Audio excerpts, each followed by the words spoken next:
Olá, paz do Senhor Jesus a todos, companheiros, amigos, ouvintes e em especial aos alunos da Escola Bíblica Dominical aqui do campo de Jundiaí e a todos que podem nos assistir. Quero nesta manhã de domingo trazer a minha saudação e agradecer a Deus por essa oportunidade que tenho de vir aqui a convite da nossa superintendência da Escola Bíblica Dominical fazer o comentário da lição de número 7 dos nossos jovens, do segundo trimestre de 2020, que é essa revista aqui, a lição de número 7, que tem nesse segundo trimestre o tema Tempos de Conquistas, baseado na fé e obediência no livro de Josué. Então aqui vai trazer na lição de hoje, derrotando o primeiro inimigo, nossa lição de número 7, 17/5/2020. E aqui, antes de iniciarmos, quero aqui estender meu agradecimento ao nosso pastor presidente, também ao pastor setorial, pastor Paulo Nogueira, e à direção da Escola Bíblica Dominical, na pessoa do pastor Eliseu, e também ao nosso irmão Éder, coordenador local, pelo convite a mim conferido para poder estar neste dia ministrando o comentário da lição 7 dos jovens. E a você, jovem, que tem estudado a palavra de Deus, tem acompanhado as conquistas de Josué, do povo hebreu, através do livro de Josué, aqui na lição de hoje, onde traz no seu comentário a importância da obediência, o sucesso daqueles que obedecem à palavra de Deus e a importância desta fé na vida do cristão, que isso sirva de bússola e de orientação para os nossos dias atuais. Então, o nosso textuário, diz o seguinte: mas em todas essas coisas somos mais que vencedores por aquele que nos amou. Romanos 8:37. Esse é o nosso textuário da lição, que expressa a certeza de vitória para aqueles que confiam em Deus. A leitura base, nossa leitura de classe, está no livro de Josué, no capítulo 6, do versículo 1 ao 10, que farei essa leitura, para poder adentrar no comentário da lição. Ora, Jericó cerrou-se e estava cerrada por causa dos filhos de Israel. Nenhum saía, nem entrava. Então disse o Senhor a Josué: olha, tenho dado na tua mão a Jericó e ao seu rei e os seus valentes e valorosos. Vós, pois, todos os homens de guerra, rendereis a cidade, cercando a cidade. Uma vez, assim farei por 6 dias. E 7 sacerdotes levarão 7 buzinas de chifre de carneiro diante da arca, e no 7º dia rodeareis a cidade 7 vezes, e os sacerdotes tocarão as buzinas. E será que, tocando-se longamente a buzina de chifre de carneiro, ouvindo-vos o sonido da buzina, todo o povo gritará com grande grito, e o muro da cidade cairá abaixo, e o povo subirá nele, e cada qual em frente de si. Então chamou Josué, filho de Num, os sacerdotes, e disse-lhe: levai a arca do concerto. E 7 sacerdotes leve 7 buzinas de chifre de carneiro diante da arca do Senhor. E disse ao povo: passai e rodeai a cidade, e quem estiver armado passe adiante da arca do Senhor. E assim foi como Josué dissera ao povo, que os 7 sacerdotes, levando as 7 buzinas de chifre de carneiro diante do Senhor, passaram e tocaram as buzinas, e a arca do concerto do Senhor os seguia. E os armados iam adiante dos sacerdotes, que tocavam as buzinas, e a retaguarda seguia após a arca, andando e tocando as buzinas. Porém, ao povo, Josué tinha dado ordem, dizendo: não gritareis, nem fareis ouvir a vossa voz, nem sairá palavra alguma da vossa boca, até o dia em que eu vos diga, gritai então, gritareis. E fez a arca do Senhor rodear a cidade, rodeando a uma vez, e viera ao arraial e passar a noite no arraial. Amém. Isso aqui está o texto, né, base, se referindo ao enfrentamento que Israel ia ter logo após a passagem do Jordão. E a primeira cidade ali do enfrentamento era Jericó, daquela província ali, era a cidade famosa pela sua fortaleza, em destaque aqui as suas muralhas intransponíveis, né? Os instrumentos da época não era suficiente para transpor aquelas muralhas. Então, estrategicamente, Deus tinha um plano para dar a vitória para Josué, né? Agora, o povo, sob o comando de Josué, ao atravessar o Jordão, tinha pela frente a cidade de Jericó. Por isso, o tema de hoje, derrotando o primeiro inimigo, né? Primeiro inimigo nessa experiência de Josué no comando. Então, agora tinha, após o Jordão, esse primeiro enfrentamento. E aí Josué, já experiente, né, da vida que acompanhou seu antecessor Moisés, entendeu que a dependência total de Deus era necessária para o sucesso na caminhada. Isso ele esforçou e fez muito bem e conseguiu levar esse ensinamento ao seu povo. Então, meu querido ouvinte da Escola Bíblica Dominical, nessa manhã, vamos discorrer aqui dentro de alguns temas da lição de hoje, alguns tópicos. O primeiro tópico fala da primeira batalha dos hebreus na terra prometida. O subtópico de Jericó era uma cidade forte, né? Essa expressão remete a nós entender que aquilo que eles tinham que enfrentar, a batalha para encarar essa cidade, ela era forte não só pelas suas muralhas, pelas suas fortalezas, mas também pelo seu povo aguerrido de guerra, pronto para guerrear.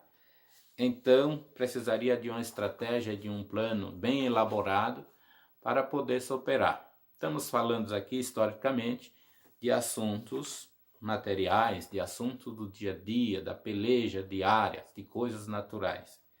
Mas, para nós que somos espirituais, vamos trazer também entendimento de como vencer na vida natural as coisas espirituais que envolvem o nosso dia a dia. Então, sobre esse primeiro tópico, né, vemos que Jericó era essa cidade, também uma cidade que acreditava nos deuses pagãos, né, e por isso o seu povo tinha uma convicção de que não se renderia a outro porque se sentiu mais forte, os maiorais do pedaço, e não tinha medo e desafiava, né? E essa era o posicionamento. E Josué tinha essa ciência. Por que tinha essa ciência? Porque já há 38 anos atrás, Josué tinha sido um dos espias que ficaram 40 dias espiando aquela região. E ocorreu aquele episódio que está lá no livro de Deuteronômio, capítulo 34, do versículo 1 ao 4, onde os espias que ali foram olhar como que era aquela terra, enviado por Moisés, voltaram atemorizados. Em Deuteronômio 34, verso 1 ao 4, relata isso, diz: Então subiu Moisés das campinas de Moabe ao monte Nebo, ao cume de Pisga, que está em frente a Jericó. E o Senhor mostrou-lhe toda a terra, desde Gileade até Dan, e toda a Naftali e a terra de Efraim, e Manassés e toda a terra de Judá, até o mar ocidental, e o sul e a campina do vale de Jericó, a cidade das palmeiras, até Zoar. E disse-lhe o Senhor: esta é a terra que jurei a Abraão, Isaque e Jacó, dizendo, a tua descendência a darei, e te faço vê-la como os teus olhos, porém lá não passarás. Essa foi a mensagem que Moisés recebera. Ele subiu ao Monte Nebo e viu todas aquelas campinas, todas as regiões que deveria ser tomada em posse para os descendentes de Abraão. E naquela ocasião, Moisés pôde contemplar a fortaleza de Jericó, todas as suas grandezas da terra, as campinas, que era a terra prometida para os descendentes de Abraão. Segundo a Bíblia de Estudo Pentecostal, né, a cidade-estado de Jericó compreendia uma área cerca de 30 quilômetros, suas muralhas atingiam cerca de 9 metros de altura e 6 metros de espessura. Segundo a história, tornava-se uma cidade invencível, pois contava com a proteção dos deuses cananeus. Eram os deuses pagãos que eles acreditavam que lhe protegia e que lhe dava, né, sustentação para ser o que eram. E assim era a fé do povo de Jericó. Também vemos, diante das escavações de sítios arqueológicos, né, do século passado, vem descrever que a circunferência do centro urbano de Jericó media cerca de 2,3 quilômetros. Isso leva a entender que no sétimo dia, as 7 voltas que o povo hebreu deram em torno dessa cidade, tenha levado mais ou menos 2 horas e 20 minutos de caminhada para fazer as 7 voltas, né? Levando aqui equivalente de 15 a 20 minutos para fazer uma volta em torno dessas muralhas. Então esse é apenas dados para a gente entender a dinâmica de como esse cenário se deu naquela ocasião. Números 13 e verso 7 e 28 diz assim, encontraram-lhe e disseram, fomos à terra que nos enviaste, e verdadeiramente mana leite e mel, e este é o seu fruto. E o povo, porém, que habita nessa terra é poderoso, e as cidades fortificadas e muito grandes. Também ali vimos os filhos de Anak. Essa expressão é dos espias que Josué enviaram. E aí, quando eles viram os filhos de Anak, que era tido como gigante, homens fortes, homens de guerra, homens que aterrorizavam, isso causou medo, né? Caleb, que era um dos espias, tentou inverter essa imagem, né, que foi pregado no arraial de Israel por os 10 espias, que voltaram atemorizados, de verdade reconheceram a terra naqueles 40 dias de movimentos, mas se sentiram desencorajados de encarar, né? E aí se passaram os anos, porque eles causou esse espanto, o que ele viram o cenário, né? Só Josué e Caleb, que estavam acreditando que não interessava o tamanho do perigo, mas que o que interessava é que eles criam que Deus ia dar toda aquela terra em suas mãos. Mas os outros 10 não tiveram o mesmo pensamento e por isso, né, causou medo e espanto no povo e não conseguiram empreender por aqueles dias a marcha para essa terra e ficaram aí vários anos no deserto, até que Moisés saiu do comando por ordem divina e Josué assume e agora tem essa retomada de continuar a conquista das terras que estavam do outro lado do Jordão. Por isso é o tema de hoje, a primeira conquista, né, no comando de Josué, atravessando o Jordão e de frente para Jericó, que era a primeira cidade fortaleza, a eles ter que suplantar e dominar. E o segundo subtópico do primeiro tópico diz, o rei de Jericó não estava brincando, né? Então o rei de Jericó estava sabendo que se avizinhava ali a presença dos hebreus e ele se preparava para não ceder, para não se render. E então ficava na espreita o tempo todo, porque ele cria que ele não se entregaria pela sua fortaleza, ele venceria os hebreus. E por isso, qualquer ameaça de invasão, qualquer pessoa que chegasse ali de estrangeiro, ele já o cercava, né, já o inquiria, porque ele não queria ver a sua cidade minada pelo seu adversário. E Josué, no capítulo 2, versículo 16 e 22, faz essa referência desse cuidado do rei de Jericó, que diz assim no versículo 16 de Josué 2: E disse-lhe, ide-vos ao monte, para que porventura não vos encontre, e os perseguidores, escondei-vos lá 3 dias, até que volte os perseguidores, e depois ide pelo vosso caminho.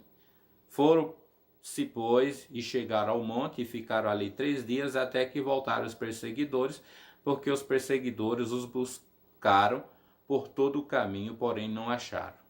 Aqui está falando dos 2 espias que Josué, quando chegou ali nas margens do Jordão, né, deu um jeito de enviar 2 espias a dar uma olhada na cidade de Jericó. Né? Josué, mesmo estando na direção de Deus, ele sentiu-se na incumbência de ter um conhecimento prático para propor uma estratégia. Arrumou 2 homens de sua confiança que arriscaram sua vida e ir ali. Por que eles arriscaram? Porque o rei de Jericó não estava brincando, né?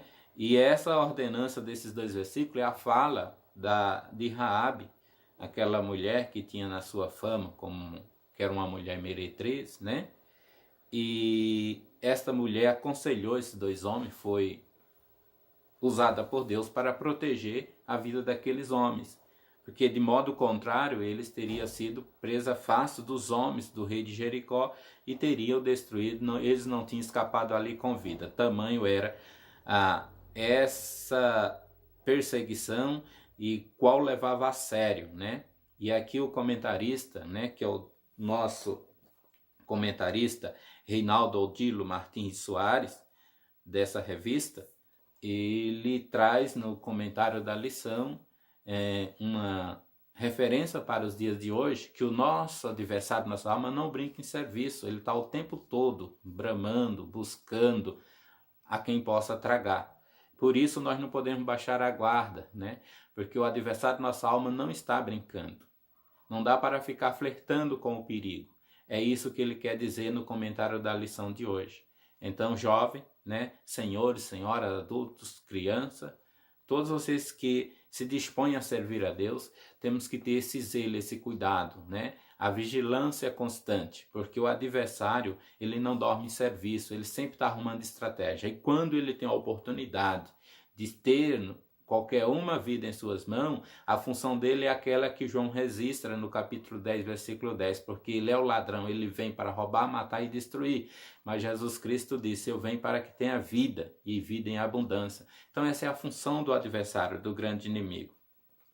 Entendendo dentro desse contexto o que ocorreu com esses 2 espias, né, o perigo que eles correram dentro daquela cidade, né, nós vemos aqui a providência de Deus em prol da vida deles, utilizando-se Raabe como instrumento. Então posso eu dizer que Raabe foi instrumento de Deus, né, que Deus usou para proteger os 2 espias de Josué da morte, como também foi usada para orientá-los como proceder para não serem pegos, né? Então ela deu todo esse conselho aqui, Josué 2, tá essas palavras, ela orientando como que ele deveria fazer, né?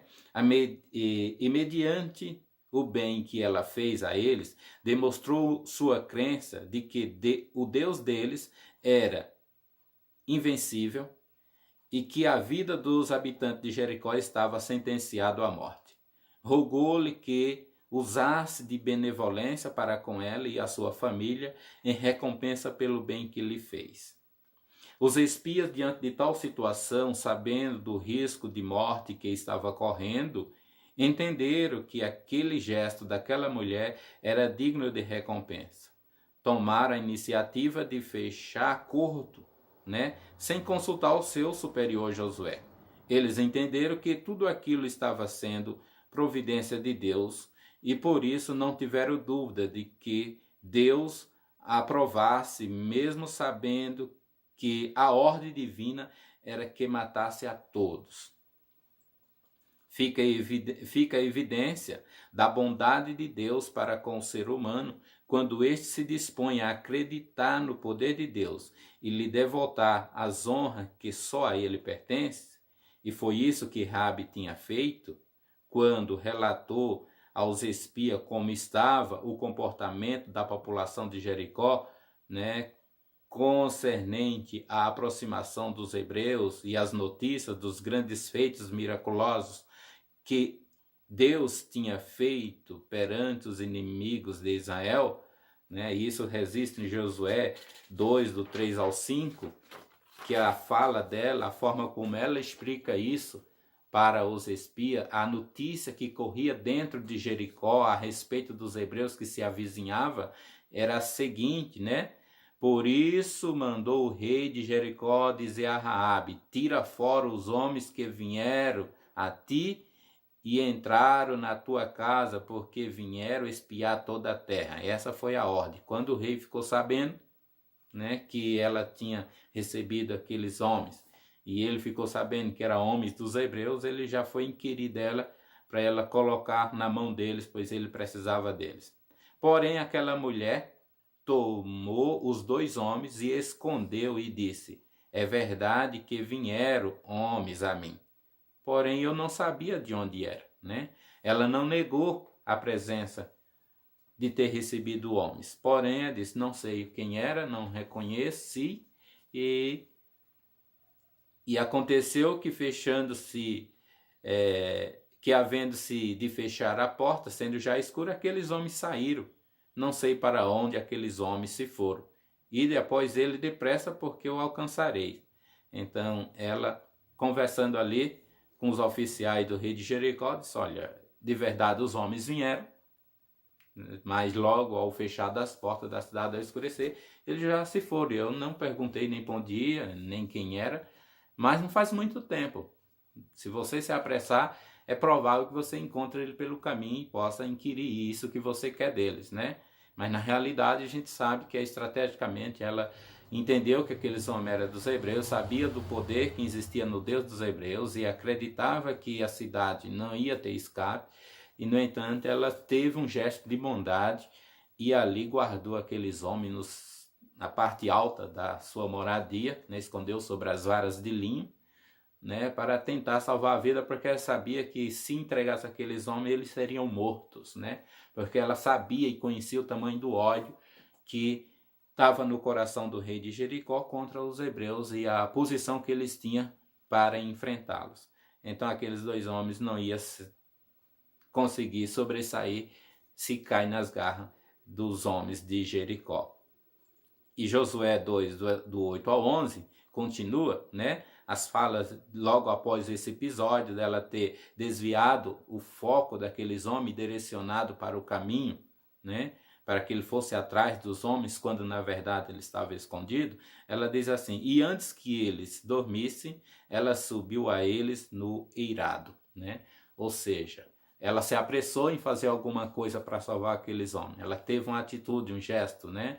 Então ela aproveitou antes que eles caíssem no sono, porque já era noite, ela procurou eles para levar uma orientação, e assim fez, né? E ela disse aos homens: bem sei que o Senhor vosso Deus está na terra, vos deu esta terra, e que o pavor de vós caiu sobre nós, e que todos os moradores da terra estão desfalecidos diante de vós. Ela está falando de como estava o comportamento, o medo, o temor do povo hebreu aqui. E aí estava essa situação que o povo estava ali cercado e sabia que eles estavam por perto, e estava ali uma aflição dentro de Jericó, porque eles aguardavam, né, o enfrentamento, mas como uma surpresa. Ele não sabia qual que era a estratégia, até porque esse Deus de vocês já fez coisas espantosas e nós temos conhecimento disso. Porque ela disse o seguinte, no versículo aqui 9: porque temos ouvido que o Senhor secou as águas do Mar Vermelho diante de vós, quando saíres do Egito, e que fizestes aos 2 reis dos amorreus, e Sion e Og, que estava além do Jordão, os quais destruístes.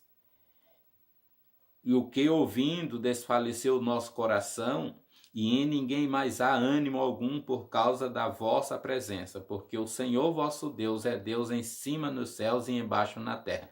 Essa é a declaração de Rabi, reconhecendo a grandeza do Deus de Israel, reconhecendo o poder que existia no Deus dos hebreus. E isso foi fundamental para encorajar aqueles dois espias, entender que a promessa que Deus tinha feito a Josué, que ele entregaria Jericó, sua cidade, seus valentes em suas mãos, na fala daquela mulher, ele estava vivendo aquilo já como certeza, porque Deus já tinha se encarregado de colocar esse medo para quebrar essa estabilidade do povo daquela cidade, porque uma pessoa temerosa, um povo amedrontado, torna presa fácil do seu opressor.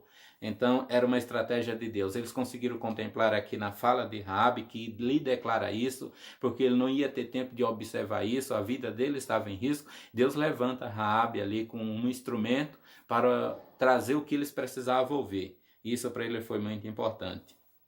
E o terceiro subtópico fala da cidade só cairia com a ajuda de Deus. Aqui é a confiança total que haveria de acontecer no coração dos hebreus, essa confiança de que Deus é um Deus que nunca falha, né? Isso mostra nossa dependência de Deus para vencer o inimigo de nossa alma, que é o pecado, né?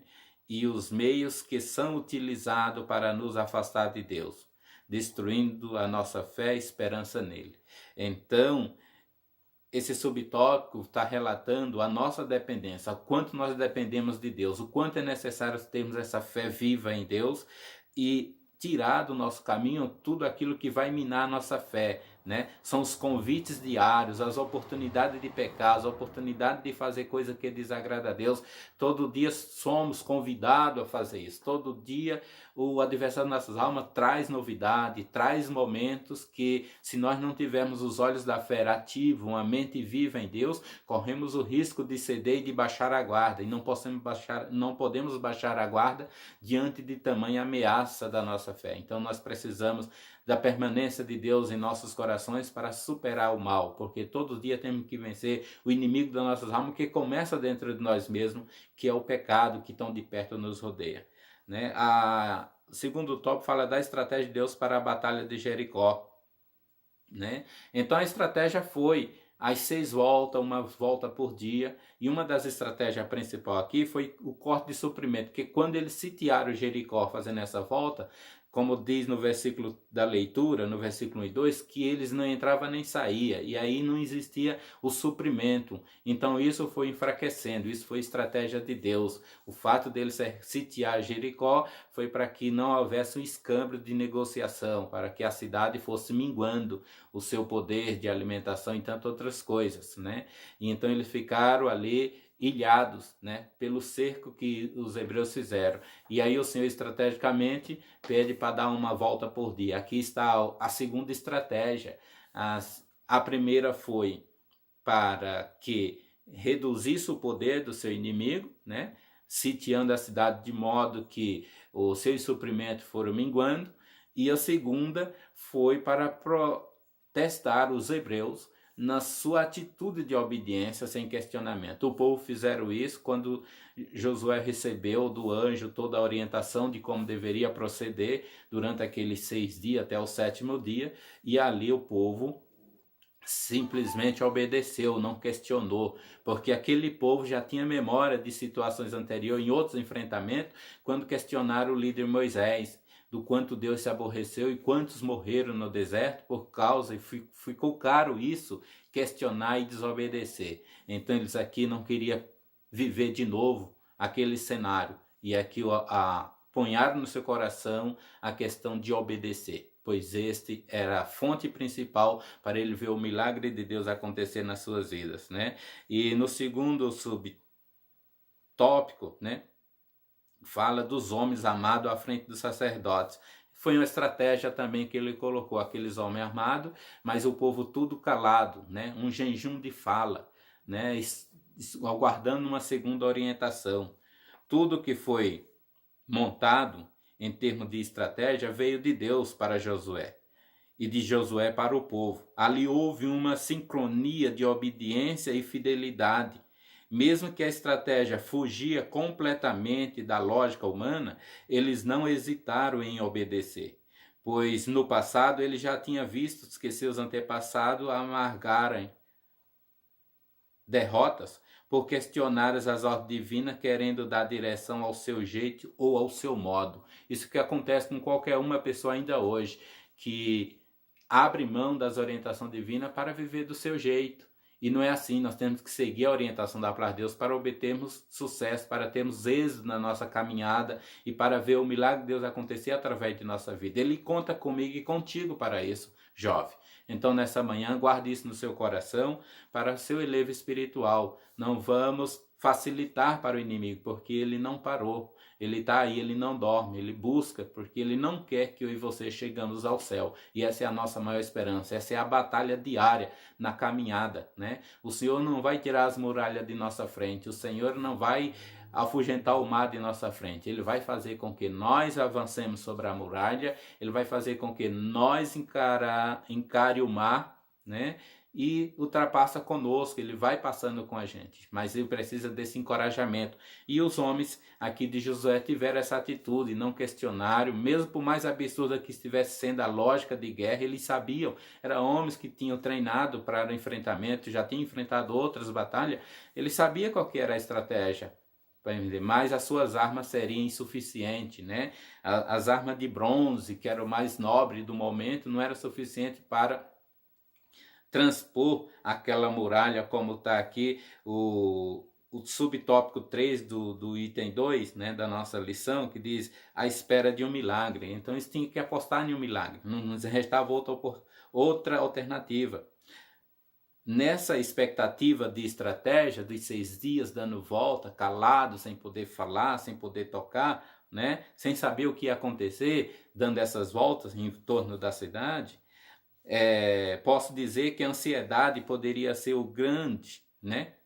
Após 40 anos de espera no deserto, estavam os hebreus vivendo um momento crucial e precisaria controlar o seu emocional, seus ânimos e ficar 6 dias dando volta em Jericó, calado, sem poder questionar o porquê daquilo. Para as pessoas ansiosas foi um teste de fogo, posso eu dizer. Porém, a oportunidade de demonstrar obediência, que foi a parte que coube aos hebreus.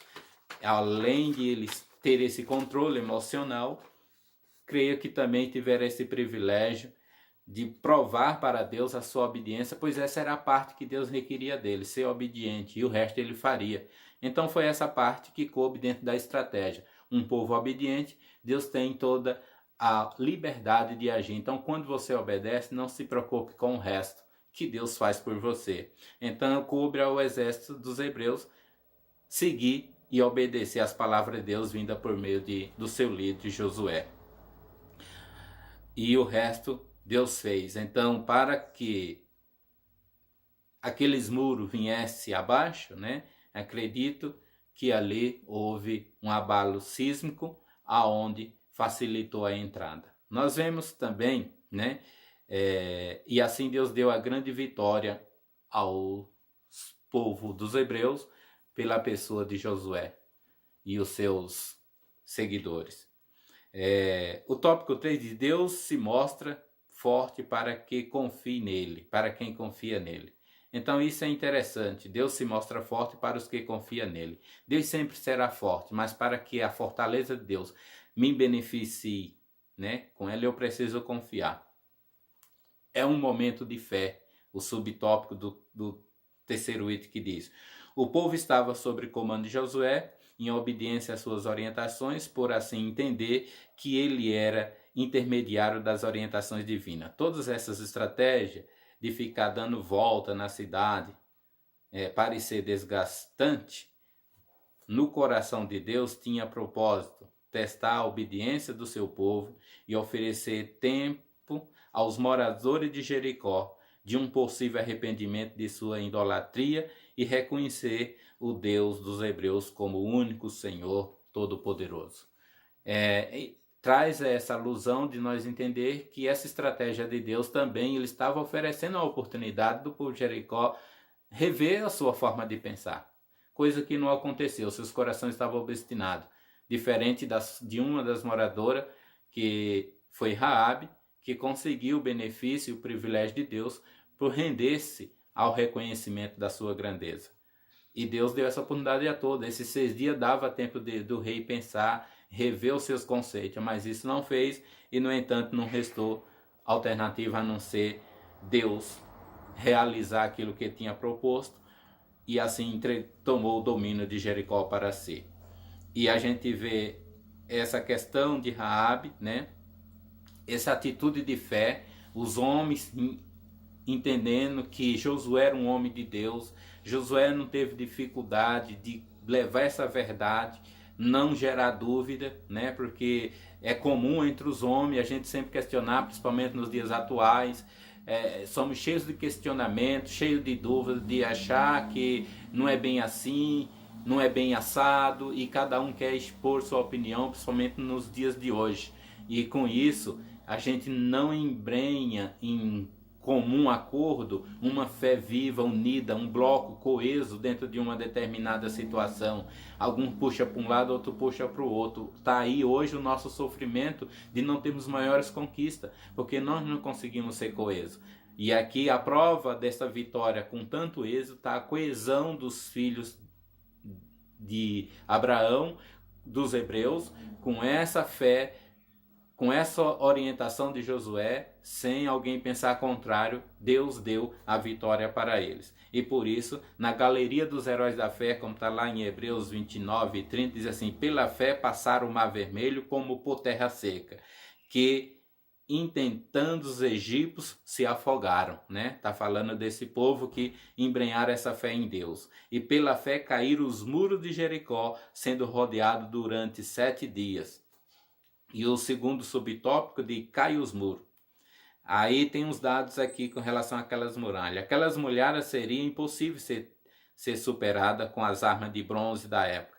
Mas Deus pôde usar as armas que só Ele tem e controla. Provavelmente Ele promoveu um abalo sísmico tão bem controlado, digo eu, né, a ponto de respeitar o acordo dos 2 espias com Raabe, de preservar a sua casa sobre um pedaço do muro intacto, para provar para nós hoje que quem confia em Deus e se mostra fiel aos seus compromissos, o Senhor não tem nenhuma dificuldade em cumprir, mesmo que este trato seja intermediado por homens que também sabem da veracidade deste Deus de amor e de justiça que é o nosso Deus. O que é que eu estou querendo dizer com isso, né?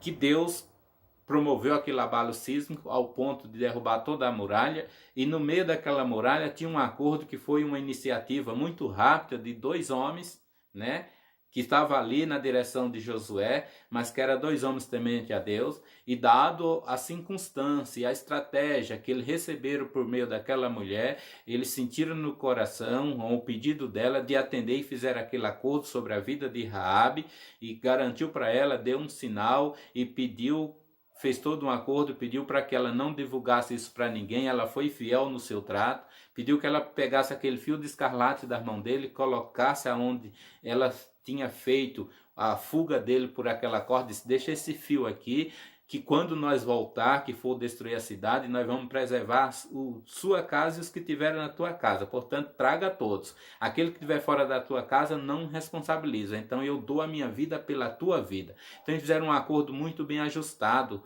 um acordo ali de fidelidade, de confiança, de honra um ao outro. E Raabe teve a felicidade de provar sua fé no Deus de Israel, no Deus dos hebreus, e pôde ter sua vida poupada, porque ela estava no pior lugar, a sua residência estava no pior lugar do abalo das estruturas da cidade. Então, como Deus é cuidadoso, e aquela palavra tinha sido de homens, mas uma palavra de homem na direção de Deus, Deus honra. Então, você tem autoridade no nome de Cristo, quando você está alinhado com a palavra de Deus, de ministrar a bênção na vida das pessoas, e Deus vai honrar a tua atitude. Então tem essa fé, tem essa convicção, porque você deve conhecer o Deus que você serve. É um Deus justo, um Deus que honra quem lhe honra. Então aqueles homens, né, não desobedeceram Josué, Josué não fizeram uma coisa aleatória. Eles fizeram uma coisa porque tinha conhecimento de causa. Poderiam questionar aqui a sua atitude. Não, ele não poderia fazer esse acordo sem antes consultar Josué, sem antes consultar a Deus. Mas eles fizeram baseado no seu conhecimento, porque conhecer a palavra de Deus, conhecer Deus é isso, é ter certeza que no momento exato as suas atitudes vai ser direcionada de acordo à sua vontade. E aquele acordo que ele fizeram era para preservar a vida e até mesmo para devolver benevolência para quem usou de benevolência para com as suas vidas. Aquela mulher não tinha nenhuma responsabilidade sobre a vida daqueles espias. No entanto, ela assumiu um risco, né, de ser conivente, de ocultar uma verdade, correndo risco, mas ali ela resolveu preservar porque entendendo que ele estava com a verdade, ele estava com o lado mais forte. E assim ela foi instrumento de Deus e teve o privilégio de Deus derrubar toda aquela muralha e fazer com que a casa dela preservasse, honrando a palavra de 2 homens que lhe era servo, que mediante eles somou e formou esse acordo. Isso eu vejo a evidência de Deus presente na atitude dos seus filhos na terra. Quando o seu filho está em comum acordo, em consonância com a palavra de Deus, a sua palavra tem peso, a sua declaração tem e a sua atitude, Deus honrará e não vai deixar você passar vergonha. Ele cumpriu o que aqueles homens determinaram para com aquela mulher Raabe. Isso engrandece o nome dele e é digno de honra e louvor, tá certo? Então, para fechar aqui, Raabe, né, se rendeu ao poder de Deus, isso lhe garantiu sobreviver e ser livre da condenação que caiu sobre o povo de Jericó, provando a bondade e justiça de Deus para com o ser humano, que mesmo sendo pecador, quando se rende ao Senhor, o Senhor perdoa seus passados, lhe dando a chance de um começo. Foi assim que aconteceu com Raabe, né? E Romanos 11:31, o apóstolo escrevendo a Romanos diz: pela fé Raabe, a meretriz, não pereceu com os incrédulos, acolhendo em paz os espias, né? A bênção que você faz para alguém, Deus te recompensa com bênçãos do céu. Então não se canse de fazer o bem, não se canse de falar a verdade, não se canse de promover o bem para quem te pede, não se negue, né? Não se furte a oportunidade que você tem de estender a mão, de ser benevolente, de usar de benevolência com quem usa com você. Então que multiplique isso no nome do Senhor Jesus e estenda as bênçãos do Senhor Jesus na vida das pessoas. Que esta lição fique marcada em nossas vidas com esse aprendizado nesse domingo, né? Nesse 17 de maio. Marca a sua vida hoje com essas palavras, acreditando que o Deus que foi benevolente com Raabe pela sua fé, se você acreditar em Deus hoje, Ele será benevolente com você. Entenda, reconheça Ele como teu Salvador, como teu único caminho, como teu único protetor, né? Deixe de acreditar nas suas habilidades, nas suas convicções, né? Medite na palavra de Deus, esse é o meu conselho. Então eu sou José Maria, né? Presbítero da igreja aqui do Jardim Tamoio, do setor 4, com o pastor Paulo Nogueira, e aqui o pastor Glaube, que é o meu dirigente. Deixo o meu abraço a todos vocês, que tenham um ótimo domingo na paz do Senhor Jesus. Fique com Deus e Deus que o abençoe. Até a próxima lição, em nome do Senhor Jesus. Amém. Vou fazer uma oração de gratidão por esse momento. Deus Pai, eu te agradeço pela oportunidade que tive de poder falar com essas pessoas que acabaram de me ouvir. Rogo da tua parte, Senhor, que as tuas bênçãos sejam copiosamente multiplicadas no coração e na mente dos teus filhos. Abençoa a mocidade, abençoa a escola dominical, repreende todo o mal, todo esse vírus, Senhor Deus, que tem assolado, para que essa quarentena, Senhor Deus, possa voltar à sua normalidade e assim voltarmos a se encontrar na igreja novamente para celebrarmos o teu nome e aprender na tua casa todos os domingos na escola bíblica dominical todas as manhãs. Que essa chama não se apague, Senhor Deus, que o afastamento social não seja motivo para afastar, mas que nos coloque mais unido ainda diante de ti. No nome de Jesus eu oro agradecido. Amém.